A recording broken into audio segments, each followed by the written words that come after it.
Shabbat Shalom, everybody. What a beautiful Parashah this week. Parashah of freedom, Parashah of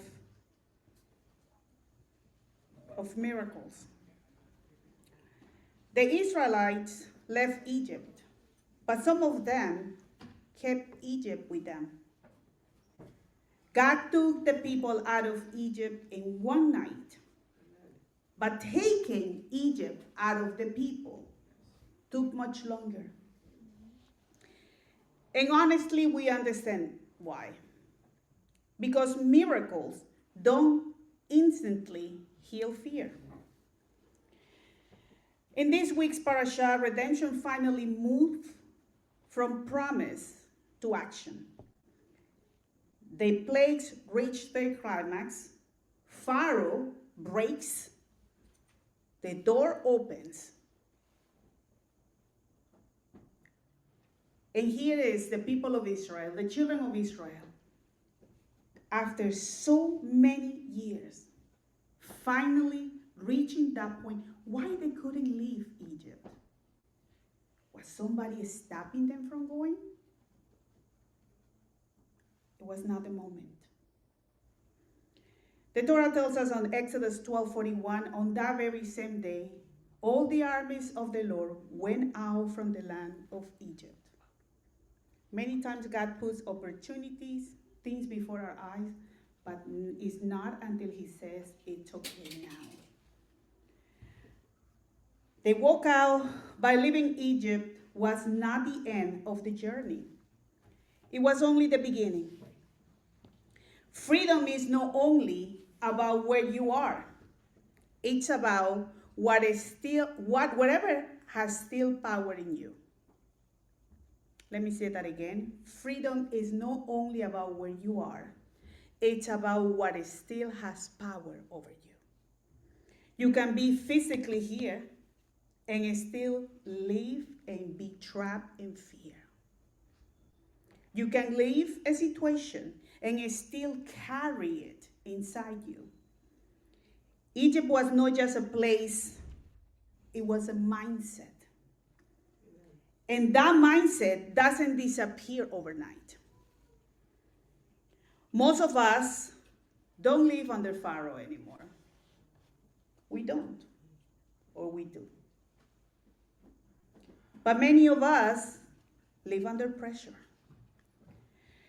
Fear that says you are not enough.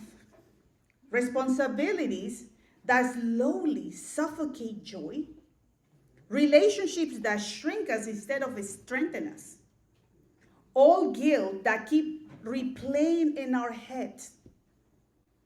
Illness that becomes our entire identity.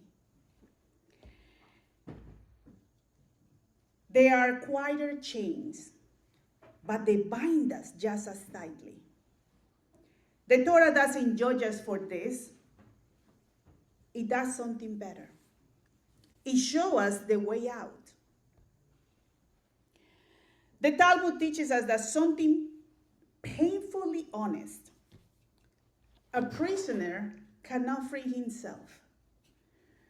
When you have lived for a long time in a very narrow place, you have been there so long enough that it starts to feel like normal. If you do something for such a long time, you become and you believe that that's okay. You live in little quarters and you're happy there. You keep doing something and that is your normal. Sometimes freedom begins when God gently says to you, you don't have to live like this. You don't. But here is a challenge.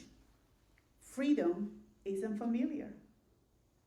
Have you ever heard that freedom is unfamiliar, bondage is predictable? Have you ever heard people that says, this is what I do, and this is what I'm used to do, and this is how I like it, because it's familiar to you. Doesn't mean that it's the best thing to do.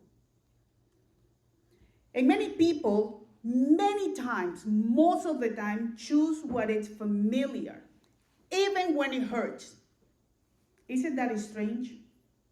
You rather go to this place, you rather do the same things, you rather live in these quarters because that is familiar to you.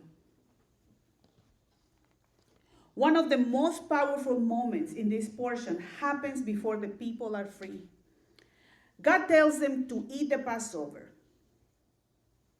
But tells them, before that, tells them, get dressed, put your sandals, take your staff, and get ready to move.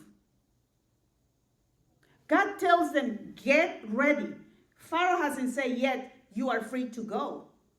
But God is telling them, move, get dressed, start packing, because you are going. It's a mindset. If you keep telling yourself over and over, I'm not good enough, I can't do it, I have a pain, I have a cold, my back hurts, my head hurts, is your mindset already? Get out of it. Get rid of it. Kick it out. Because it hasn't bring you to any good and pleasant place.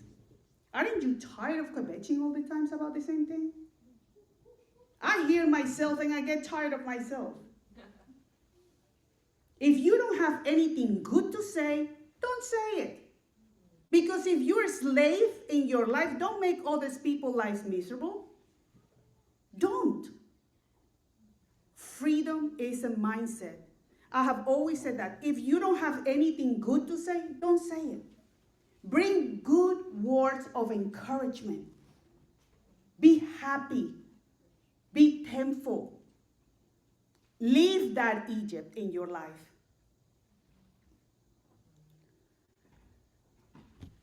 God tells the people of Israel, prepare like free people. Because freedom is not passive. Sometimes God opens a door, but waits to see if we will stand up and walk toward it. There is the door, open, you're a slave. God is telling you, okay, the door is open. What are you doing here? What are you waiting for? Opportunities giving response is a choice. In the Haftorah, Jeremiah speaks about Egypt again, years later. The mighty empire falls, power collapses. And then God says something is striking to his people. But you, fear not. Jacob, my servant, do not be dismayed, O Israel. For behold, I will save you from afar, your offspring from the land of their exile. And Jacob will return to be at peace and secure. No one frighten him. Fear not, Jacob, my servant. It is a declaration of Adonai, for I'm with you. I will make a full end of all the nations where I have driven you, but I will not make a full end of you. I will discipline you with justice, but I will not utterly destroy you. That's Jeremiah 46, 26 through 28. If you are being corrected by God, it's because God, in my humble opinion, wants to do business with you. He likes you. He still have your eyes on you because you don't want God to turn his voice away and walk away from you. You don't want that. You want God to be present. You want God to remind. Have you ever heard that little voice that says to you, I shouldn't have not said that. I push my limits. I push my boundaries. Well, there is an opportunity, there is a chance. Come back to your place and say, sorry, I misspoke. I said the wrong thing. But don't stay still. Don't just do nothing. Don't be a slave. Empires fall, fear passes, but God's promise remains. What holds us today will not last forever. Let me say that again to you so you can hear it. What holds us today will not last forever. Amen. Everything has an end. Amen. Everything goes up, it has to come down. And once you're down, you come back up. Everything has an end. There was a moment in my life when I almost died. While I was healing, my body is still weak. Something unexpected happened. I felt incredibly free. Couldn't walk, couldn't eat much. I hope I had that problem now. Couldn't eat much, couldn't walk, couldn't hold or open a bottle. I couldn't pick up my phone and call anybody. I couldn't. I couldn't coordinate. I couldn't open a door. Nevertheless, I felt completely free because you don't really mind. You don't care about the little things. They are not important anymore.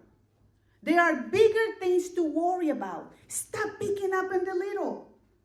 Many times I'm looking at people and I'm like, what's the matter with you? Haven't you seen your life, how blessed you are? Stop. Going back to my story, I felt so free. The things that once felt urgent suddenly were not urgent anymore. My job, one of them. I could care less what happened to my office. Honestly, it wasn't my top priority. It's when real value comes into place. At the same time, everything felt so essential. Every breath, every conversation, every step, every small act of kindness felt a blessing. In that moment, freedom wasn't about strength or independence. It was about alignment, living in truth, presence, and purpose.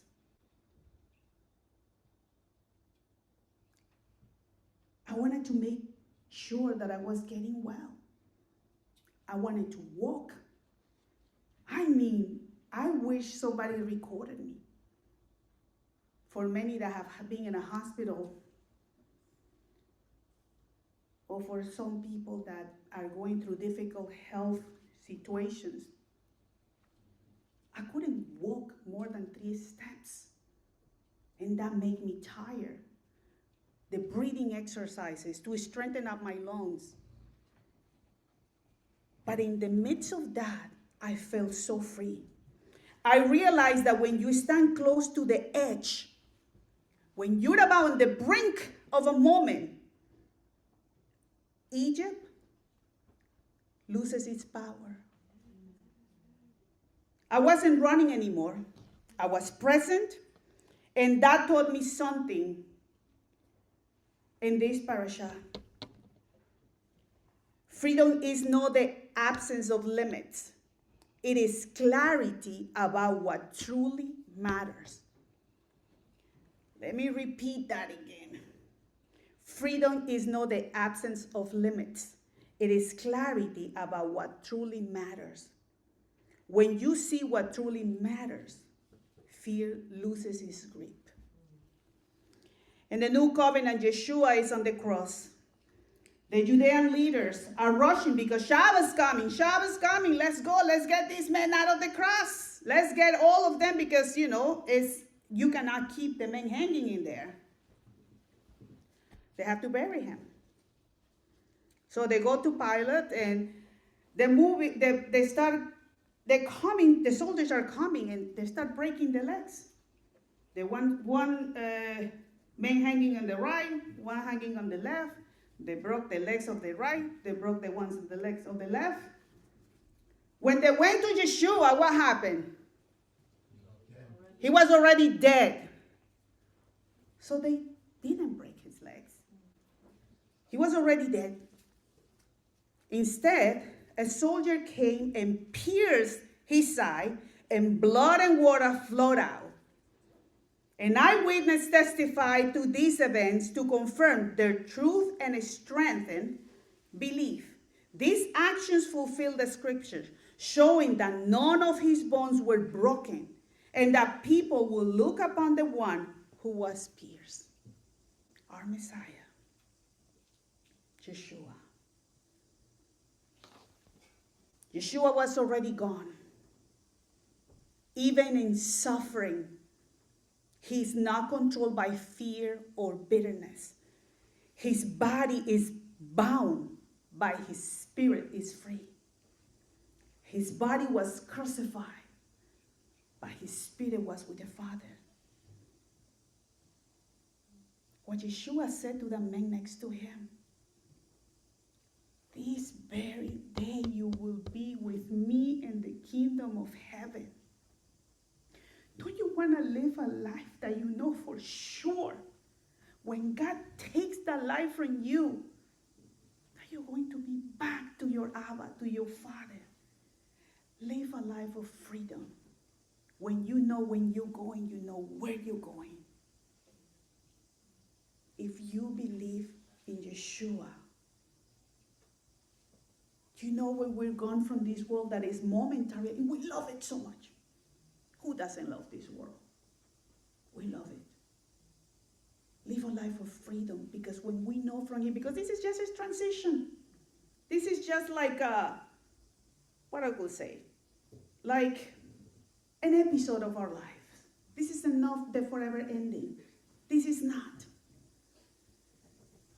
His body is bound, but his spirit is free.